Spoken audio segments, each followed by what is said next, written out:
want to share something with you that came up in my Second Plane Montessori Facebook group, where a parent was asking, I'm trying to follow my children's interests, but I can't find lessons in the timeline and the albums. I can't find lessons that align with those interests. So I'm just kind of winging it. But how do I keep it Montessori? How do I tie it back to the lessons that exist? And so what she brought up was a big misconception in the elementary years, because what happens in primary is that we have our albums and we have lessons, and the lessons are pretty much in sequential order. And so you just follow those lessons as the child is ready for them. And it's pretty straightforward, right? It's like Montessori in a box. You just get your albums, follow the lessons, use materials, and you're gold. But then elementary comes around.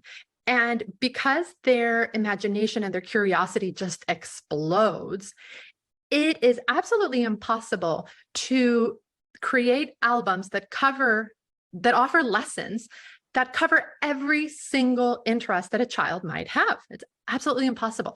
And some people have tried, and they've created these massive manuals that are overwhelming for teachers and absolutely impossible for parents to use. But the question still stands. So what do I do if my child has an interest that I don't have a lesson for? How do I support their interest and keep it Montessori? So there is a structure to Montessori lessons. There's a structure to Montessori learning. And it goes like this. The first thing that you do when a child expresses an interest is you come up with a way of helping the child explore that interest through their senses. And during that exploration, you offer the appropriate language. So to give you an example, and this is the example that I used in the Facebook group, this child, who's a young elementary child, had, I think it was like 8 years old, had a baby sibling. And the child was really interested in learning about the baby sibling, everything about the baby. Babies are really interesting to elementary children.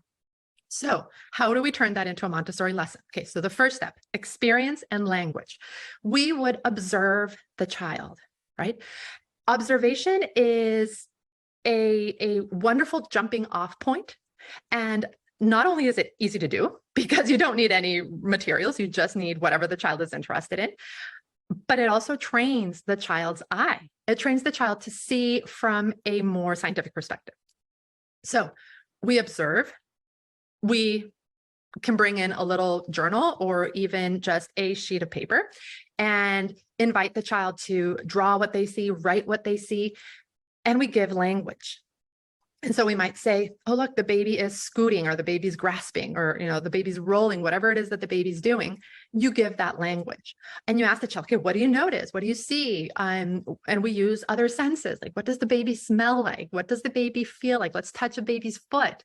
And does it feel the same as your skin? Does it feel the same as my skin? So just helping the child use their senses to understand what they're curious about.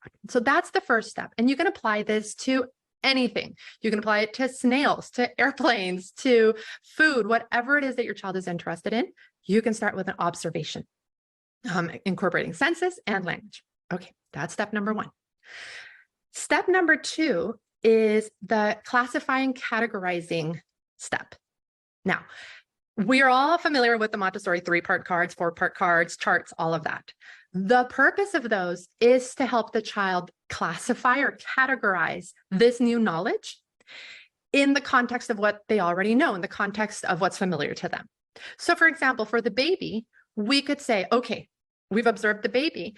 Now let's go look at the infant timeline from Montessori. There's a timeline for infants that shows the different milestones that babies normally reach during the first year, at different stages. And so let's go look at that timeline and try to determine which milestones the baby has met, where the baby is at developmentally, and what materials are going to support the baby's development. So that's the classification or categorization. Now, timelines are one way of classifying, categorizing. That's why we have them, right? We have them for humans. We have the timeline of life for animals and plants. We have, there are a lot of different timelines that you can find online. There's a wonderful book called Timelines of Everything. And there's another one that I just discovered that's called Timelines of Everyone. Okay, so timelines are wonderful, but also 3-part cards, right? So figuring out, let's say your child is interested in vegetables, like my daughter the other day, trying to figure out what are all the different parts of a plant that we eat that are considered vegetables. And so that's where you bring in those 3-part cards or those little kind of chart classifications, fundamental human needs charts to classify, right? So we've got the timelines, we've got the charts, we've got the cards. So then that's your job, right? Is to say, okay, my child's interested in this. Now that I've done the experience, now that we've done the observation and the language, now let me go find something that is going to support that learning. But what's wonderful about the observation is that it buys you time, right? It buys you time to figure out. You don't have to bust out 3-part cards that same day. You can start with the observation, and then 1 or 2 days later, once you found the material, you can move on to the classification. Okay, so that's step number 2. And then step number 3 is the follow-up work.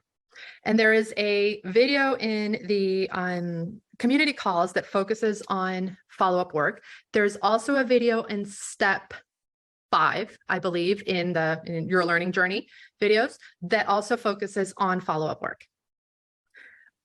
Follow-up work, when you are creating your own lesson or your own experience following the child, is really a combination of the child's creativity, what the child is coming up with or what they're gravitating towards, and your suggestions based on what you kind of think that the child either needs to know, needs to practice, or something that would resonate with the child. It depends a lot on the child whether or not they're going to come up with ideas. And when they're young or when they haven't been in Montessori, it takes time for them to understand that they have, or that they have the opportunity to respond, right? To dive in deeper, to go farther. And so that's where sometimes you need to model, you need to come up with ideas, but always holding space for the child to say, wait a second, I want to do something else. I just want to share like a very, very simple example, I guess, but I just wanted to say how it actually, it sometimes it happens without even us trying. So for the longest time, I had my like the chimney at my house, it was all covered, the fireplace area, because I didn't want my child to get hurt, and I guess I just left it covered for a very long time. And one day I just decided, well, I think it's time to uncover it. And my child, who was at the time like 5.5, he's now 6, but he saw it. He's like, what is that? Why was it covered? And all these questions just started sparking. And so we left it like that. And he kept looking at it and looking at it, like the observation part, right? Without even us telling him anything. He just kept looking at it and wondering. He kept asking questions. And then one day he goes, Mom, can you make me 3-part cards? Because we have been using them for a very long time. I want to learn all the parts of the fireplace. And I was like, okay, I'll do that. I suppose it's fine. To me, it was like, why do you want to know that? But, it was his interest. So I did. I went on Google and then I looked for a fireplace, and I colored that little parts and looked it up so that he would have the right terminology. And then I put it out and he put it on a little tray and he kept looking at them and doing them. And then one day he went and he got the metal insets that we have and we created a fireplace. We drew it. And so after that, he was like, oh, I like this. And then he got the rods and then he started building his own fireplace. And as you mentioned those steps, I realized, oh my gosh, he did all those steps just because it was his interest. He wanted to do this and he wanted to learn about this. And so it helps me to realize that when we let our children take control of their learning, we don't have to really do much except, be there and support them along the way because they take care of the rest. And I know it's something small, but it just reminded me of that. And I was like, oh my goodness, yeah, children learn truly on their own. They really do. That is phenomenal. And it's not a small example at all. It's a testament to the fact that you were able to follow his lead. And you didn't, brush him off or panic and not know what to do. And it's also a testament to the Montessori approach, because remember that Dr. Montessori didn't sit in her office and say, how should I teach kids? Okay, well, let me come up with this framework. This came from the children. right? She observed that that's how the children were learning. They were, a snail would crawl by the patio and they would spend 30 minutes looking at it and, turning it upside down and poking and prodding it to figure out how it worked. And then they would go over and be like, okay, they would roll out the timeline of life and be like, okay, where does snails fit into all of this? And so she realized that this is how children learn. And that's why it works. It doesn't work because she said so or because I say so. It works because it aligns with the children's interests. It comes from how children develop.